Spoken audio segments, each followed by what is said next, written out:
What's up, YouTube? Randy coming back at you, FPV Trends, and today we're out here at one of our favorite locations to fly, and I'm going to do some testing on the new DJI Avata updates. You've seen some of my previous videos. Maybe if you haven't, you need to go check those out. It was about the updates and why you may or may not want to update your firmware on the Avata. But this time we're going to check out some of the features. I'm going to try to do a D-Cinelike 10-bit, see what that looks like, and I'm going to try to test the yaw spins to see if it'll tumble out of the sky. And I'm also going to test, somebody had wrote in one of the comments of my previous video about they had noticed that the range wasn't as far with the goggles. So I'm going to test that as well, and whatever else we can test with it. So let's go ahead and do this video. Unfortunately, I did not bring a camera with me. I always record with my phone, and now I have to use my phone connected to the goggles to fly. Well, I can disconnect it after I start flying, as we've seen in the previous video that I posted on Sunday. But yeah, that's so I won't be able to record or commentate or anything. So I'm going to do my commentating post-production, so it may not make sense, it may not work with the video, but anyway, let's go ahead and get flying and see what we can come up with on different scenarios here. All right. And the first thing we're going to test is the Yaw Spin of Death. We'll call it the Spin of Death. So let's go ahead and click on play, and let's go ahead and get ourselves over here where I put it in manual mode. And right off the bat, you're going to see that it actually, just the spoiler alert here, it actually does not fall out of the sky now. You can see how it fixed itself there. It shook and it fixed itself, but I kept going harder and harder and harder trying to get it to fall out of the sky, and it just would not do it. And you can see right here, let me back up right here, and that spin there, let's see if I can pause it right when it does it. Let's go here a little forward.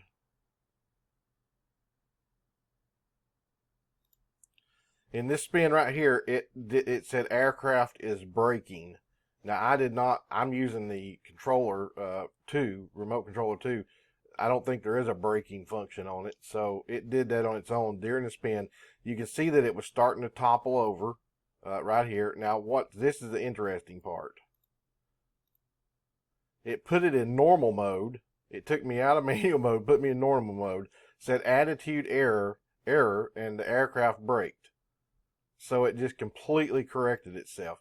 Now what I had to do from here is I had to then I had to switch it out of manual mode, because it was still, the switch was still in manual mode, and I just switched it up in sport mode, and then it let me take off again. Then I had to put it back in manual mode.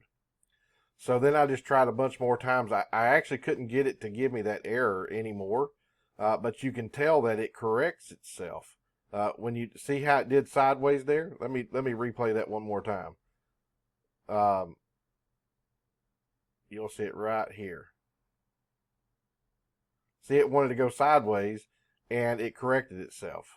Hey, Future Randy here, just real quick. As I was editing this video on Monday to post, I filmed this on Sunday, edited it on Monday to post on Wednesday. I noticed that Mads Tech Ian over there has already come out with a video about the yaw, and he was able to get it to still crash.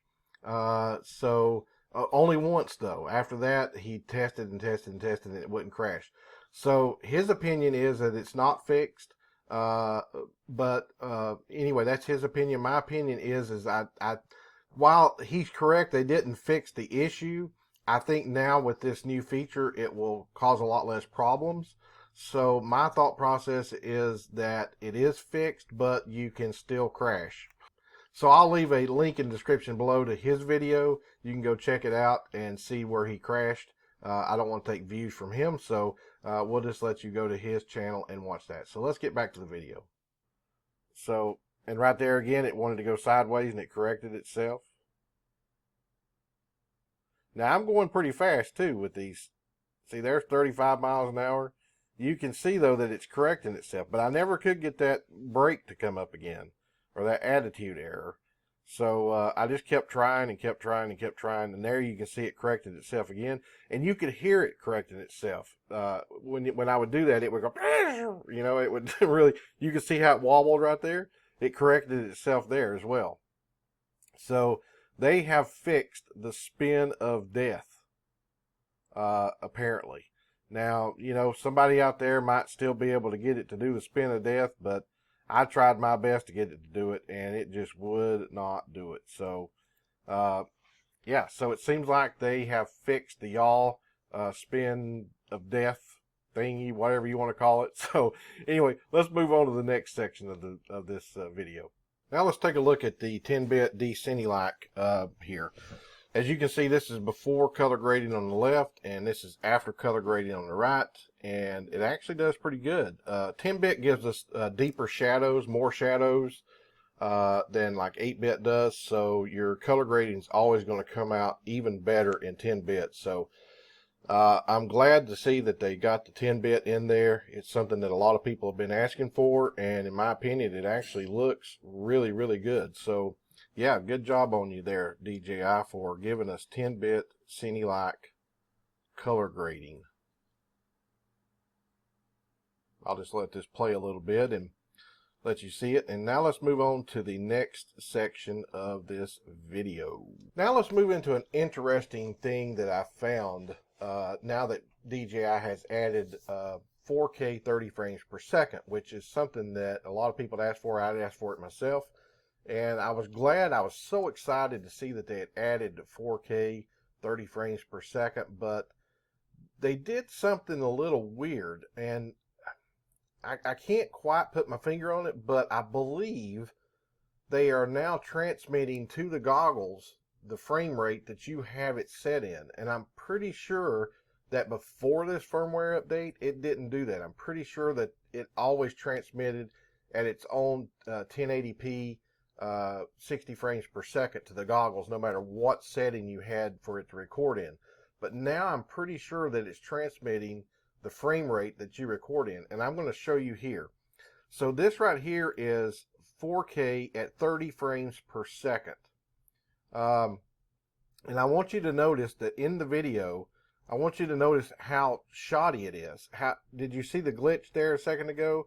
And it was, even though this recording doesn't reflect it, I'm almost positive it was even worse in the goggles. It was flyable, but it was glitchy, really, really bad glitchy. And you can see it here. You can see everything, all the blur, which is fine because that's what you get at 30 frames per second. But it's glitchy. I don't know how to explain it. Like it's not to the point where it's not flyable, but it's just, it's like you can see it skipping frames. It's just going through and going boop, boop, boop, boop, boop, boop, boop. So I don't know how else to explain it, but when you're in 4K 30 frames per second, it just, something's not right in the goggles. So my suggestion would be, or at least for me, did you see all the glitchiness there? Did you see that? So let's go back and look at that real quick. Now, don't get me wrong. I know it's at 28 megabits, or 25, 28, whatever down here, 32.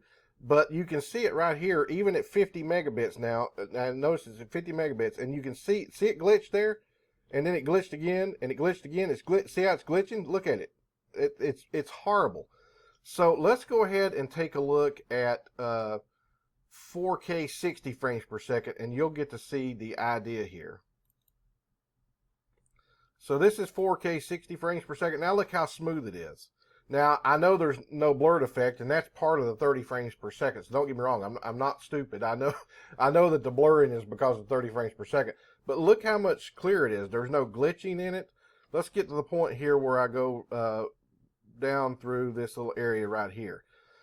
And you'll notice it's still 28, 20, 30 frames per second, megabits, 32. But let's watch it right here when it gets back to 50 megabits. See, there's no glitching here. It flies just as smooth as it can fly. So I'm pretty sure that DJI is now transmitting to the goggles what the frame rate is that you put it in. So I'm pretty sure about that.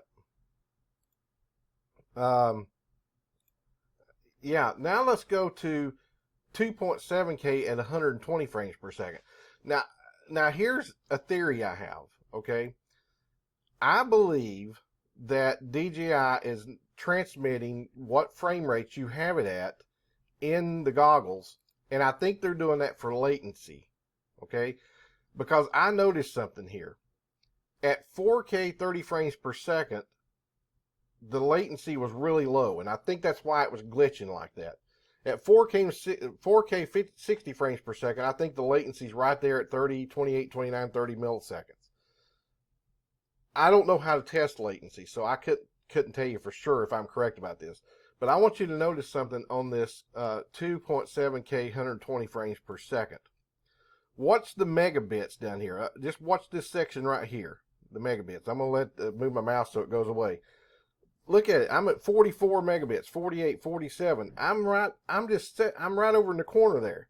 Watch how low it gets now. 31, 33, 31, 24, 19, 28, 22, 25, 24, 32, 26. So I'm almost positive that they have done this. Look at it, 7 megabits, 9 megabits. It went, I mean, it's just going up and down here real low. And in comparison, let's go back to right here. Let's go 13 megabits right here. Now let's go back to 4K 60 frames per second and get to that same point right there. I think this is about the same point right here. 28 megabits per second right here at this particular point. And over here with this, so keep that in mind, 28 megabits. And if we come over here and we go back to the same area, 13 megabits. So the same area, 13 megabits on 2.7K 120 frames per second, and it's 28 megabits at 4K 60 frames per second. Let's just out of curiosity, let's look at the 4K 30 frames per second and see where it was at that particular location. Let's get it in here and pause it. We're at 28 megabits, so 28 and 28. So it's the same for both 30 and 60. So I'm thinking that they were trying their best to lower the latency. So if I had to guess and I had a way to measure the latency, I would bet that at 2.7K 120 frames per second, I bet the latency's down to about 19 milliseconds, 20 milliseconds, 21 milliseconds. I don't know for sure. Maybe somebody out there can test that, but I guarantee you that at 2.7K 120 frames per second, the latency is that low. And the reason I say that is because the megabits per second has dropped, which means they're pushing less data to the goggles, which means less latency. I'm pretty sure I'm correct about that, that the less data they push, the lower the megabits they push, the less the latency is. I think I may be wrong about that. So correct me in the comments below if I'm wrong, if I'm incorrect about that. But yeah, so somebody had said that their goggles weren't getting the distance that they used to get. And so yeah, I think that's what they've done. They started transmitting to the goggles the frame rate that you're in, and whatever frame rate you're in is what it's going to do. You can even see over here. Now I'm right up in here. So I should be at 50 megabits, and it's at 47, 48, 49, 46, 47. It's at 50 there, but let's get right back over here and just do a comparison. Okay, so I'm right up in this area, right up in here. We're at 32 megabits. Now this is 2.7K at 120 frames per second. Just remember, 32 megabits. Now let's go to 4K 60 frames per second and get to that same area there, which is about right here, 50 megabits. So the same location is 50 megabits at 4K 60 frames per second. And again, I wished I could put them side by side, but when I click on this, it changes my player again. So let's just go right back over here again and get the same right here, 40 megabits a second. It's more, actually, I was a little more back in here because you can just barely see that right there. 32 megabits a second right here. So yeah, they've done something weird with the transmission to the goggles. I don't know what it is. Maybe somebody in the comments can tell me better what it is. But I'm almost positive that what they've done is they've tried to lower the latency, and in doing so, because I got to tell you, it's a crystal clear video. I mean, look how smooth this is running in the goggles here. Even though it's blotching up a little bit because of the megabits. And I was on 40 hertz, by the way. I wasn't any lower than that, so I was on the maximum hertz as far as transmission goes. But once the blotchiness goes away, look how smooth this is. I mean, it is so smooth. And remember, this is the goggles view, so it's incredible just exactly how smooth this is in the goggles. So I'm almost positive that they've cut down the latency by transmitting the actual frame rate to the goggles. So now my final thoughts. I believe it absolutely is worth the update on the firmware, in my opinion, because we're getting some new features and some fixes and things like that. So yeah, I believe it's worth the update. You have to decide that on your own. One thing that we have found out is that once you do update the firmware on the Avata, you cannot roll it back. So be very careful. If you haven't already updated, make your decision wisely, because you can't roll it back on the Avata. I think they've done that on purpose. And so who knows? I may be blaming them for something. But the whole thing is that the update in the firmware here in the United States, having to have your phone tethered to you at all times, you know, DJI could have implemented that a lot better. They could have maybe used the home point of where it took off. They could have maybe put a GPS system inside the goggles itself or something like that, so that we don't have to have our phone tethered to us at all times. But that's neither here nor there. They're just following the law. They're following the rules of the FAA. And in order to be able to continue selling their drones here in the United States. So, you know, we can't really fault DJI for following the rules and regulations of the FAA. But what we can fault them for is they should have done better implementation. Because, hey, when they were creating these goggles, they knew this whole remote ID was coming in the future. So they should have, you know, built that into the goggles so that you don't have to have your phone tethered to it. But anyway, that being said, I hope you enjoyed this video. If you do, please give it a thumbs up. And also be sure to subscribe if you haven't already. I would really appreciate that. I'm sorry this video was so long, but we had a lot to cover in it, and I hope you enjoyed it. So that being said, listen, until next time, stay safe, fly safe, and I'll see each and every one of you on the flip side.